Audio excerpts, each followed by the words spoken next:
Assalamualaikum warahmatullahi wabarakatuh. Kami dari kelompok 9 ingin menjelaskan materi tentang pemilihan portofolio.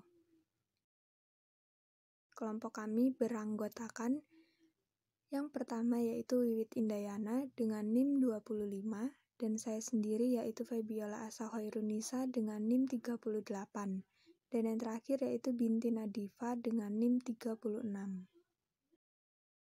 Pemilihan portofolio. Beberapa konsep dasarnya yaitu yang pertama, portofolio efisien dan portofolio optimal. Yang kedua, fungsi utilitas dan kurva indiference. Dan yang ketiga, aset berisiko dan aset bebas risiko. Model portofolio Markowitz. Memilih portofolio optimal dan memilih kelas aset optimal. Selanjutnya, yaitu investor bisa menginvestasikan dan meminjam dana bebas risiko. Portofolio efisien dan portofolio optimal. Portofolio efisien bisa diartikan sebagai portofolio yang bisa memberikan return maksimal pada tingkat risiko tertentu, atau portofolio yang bisa memberikan risiko minimal pada tingkat return tertentu. Portofolio optimal merupakan portofolio yang dipilih oleh seorang investor dari sekian banyak pilihan yang ada pada kumpulan portofolio efisien, sesuai dengan preferensinya terhadap tingkat return maupun risiko. Fungsi utilitas dan kurva indiference. Dalam ilmu ekonomi, fungsi utilitas sering diartikan sebagai suatu fungsi matematis yang menunjukkan nilai dari semua alternatif pilihan yang ada. Semakin tinggi nilai suatu alternatif pilihan, semakin tinggi pula utilitas alternatif tersebut. Dalam konteks manajemen portofolio, fungsi utilitas menunjukkan preferensi seseorang investor terhadap berbagai pilihan investasi dengan masing-masing risiko dan tingkat return yang diharapkan. Lanjutannya, fungsi utilitas bisa digambarkan dalam bentuk grafik sebagai kurva indiferen. Bentuk grafiknya seperti gambar di bawah ini. Aset berisiko dan aset bebas risiko. Aset berisiko adalah aset-aset yang tingkat return aktualnya di masa depan masih mengandung ketidakpastian. Salah satu contohnya adalah saham. Selanjutnya, aset bebas risiko merupakan aset yang tingkat returnnya di masa depan sudah bisa dipastikan pada saat ini dan ditunjukkan oleh varians return yang sama dengan 0. Salah satu contohnya adalah obligasi jangka pendek yang diterbitkan oleh pemerintah.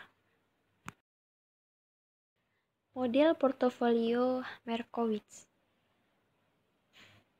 Membentuk portofolio dengan model Markowitz lebih baik dibanding membentuk portofolio dengan pendekatan naif atau acak. Dengan menggunakan model Markowitz, investor bisa memanfaatkan semua informasi yang tersedia sebagai dasar pembentuk portofolio yang optimal. Teori portofolio dengan model Markowitz didasari oleh 3 asumsi, yaitu yang pertama, periode investasi tunggal, misalnya dalam 1 tahun. Yang kedua, tidak ada biaya transaksi. Dan yang ketiga, preferensi investor hanya berdasar pada return yang diharapkan dan risiko. Memilih portofolio optimal. Dalam pendekatan Markowitz, pemilihan portofolio optimal didasarkan pada preferensi investor terhadap return yang diharapkan dan risiko masing-masing pilihan portofolio. Nah, ini yaitu grafik tentang pilihan portofolio, dan return yang diharapkan serta resikonya. Memilih kelas aset optimal. Keputusan dalam pemilihan kelas aset yang optimal dalam manajemen portofolio akan meliputi 3 keputusan, yaitu: yang pertama, pembuatan keputusan alokasi aset. Yang kedua yaitu penentuan porsi dana yang akan diinvestasikan pada masing-masing kelas aset. Dan yang ketiga yaitu pemilihan aset-aset dari setiap kelas aset yang telah dipilih. Lanjutannya yaitu, kelas aset adalah pengelompokan aset-aset berdasarkan jenis-jenis aset seperti saham, obligasi, real estate, sekuritas luar negeri, emas, dan lain-lainnya. Dalam investasi real, investor harus menentukan kelas aset mana saja dan berapa besar proporsi yang akan dibeli pada masing-masing aset tersebut. Dalam hal ini, investor perlu melakukan keputusan alokasi aset-aset (allocation decision). Keputusan alokasi aset merupakan keputusan investor yang menyangkut pemilihan kelas-kelas aset yang akan dijadikan sebagai pilihan investasi dan juga besaran alokasi dana investor yang akan diinvestasikan dalam kelas aset tersebut. Kelas aset untuk portofolio. Di sini ada tabel yaitu tentang saham biasa, obligasi, dan instrumen pasar uang. Ini adalah bagian-bagiannya. Investor bisa menginvestasikan dan meminjam dana bebas risiko. Pemilihan portofolio optimal dengan model Markowitz di atas ternyata mengandung asumsi bahwa pilihan investor hanya akan melibatkan aset berisiko. Apa yang akan terjadi pada garis permukaan efisien jika investor mengkombinasikan pilihan portofolio pada permukaan efisien dan investasi pada aset bebas risiko? Lanjutannya yaitu, jika aset bebas risiko dimasukkan dalam pilihan portofolio, maka kurva efisien frontier akan tampak seperti berikut. Ini adalah gambar grafiknya, return yang diharapkan dan risikonya. Seperti ini.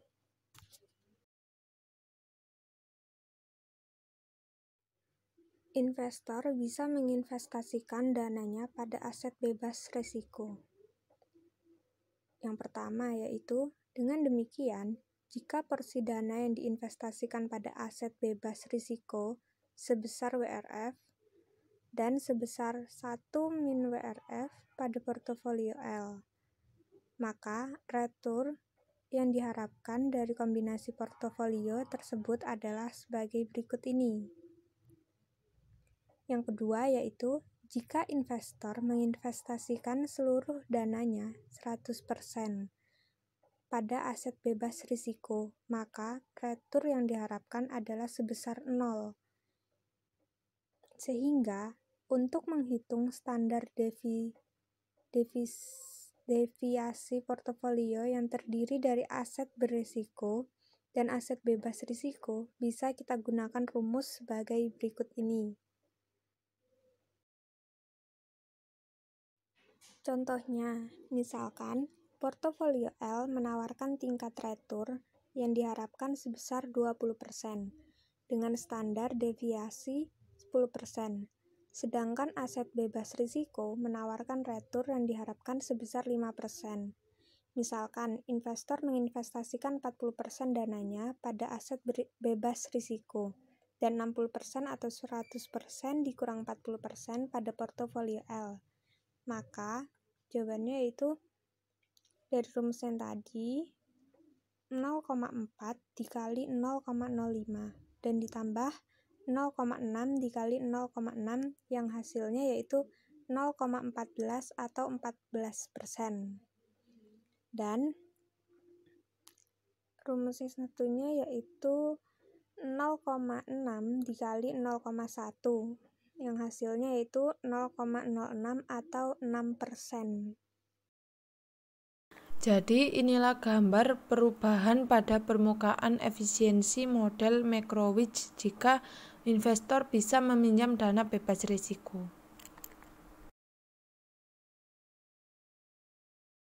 Investor bisa meminjam dana bebas risiko. 1. Dengan mencari tambahan dana yang berasal dari pinjaman bebas risiko, investor bisa menambah dana yang dimilikinya untuk diinvestasikan. 2. Jika dana pinjaman tersebut digabungkan dengan dana yang dimiliki saat ini dan digunakan untuk investasi, investor akan mempunyai kemungkinan untuk mendapatkan return diharapkan dari investasi yang lebih tinggi. 3. Tambahan dana yang berasal dari pinjaman bisa memperluas posisi portofolio di atas titik N, sehingga akan membentuk sebuah garis lurus RF min N min K. Investor bisa meminjam dana bebas risiko. Return yang diharapkan seperti garis yang di bawah ini. Dengan demikian, maka rumus untuk menghitung return yang diharapkan dan risiko portofolio tersebut akan berubah menjadi sebagai berikut. Rumus return yang diharapkan ERP sama dengan WRF plus 1 min WRF kali ERK sama dengan min 1 RF plus 2 ERK. Untuk rumus resiko portofolio, resiko sama dengan 1 min WRF kali K sama dengan 2K. Contoh, misalnya return harapan dari portofolio K adalah 25% dengan resiko K 15%, tingkat bunga bebas resiko adalah 5%.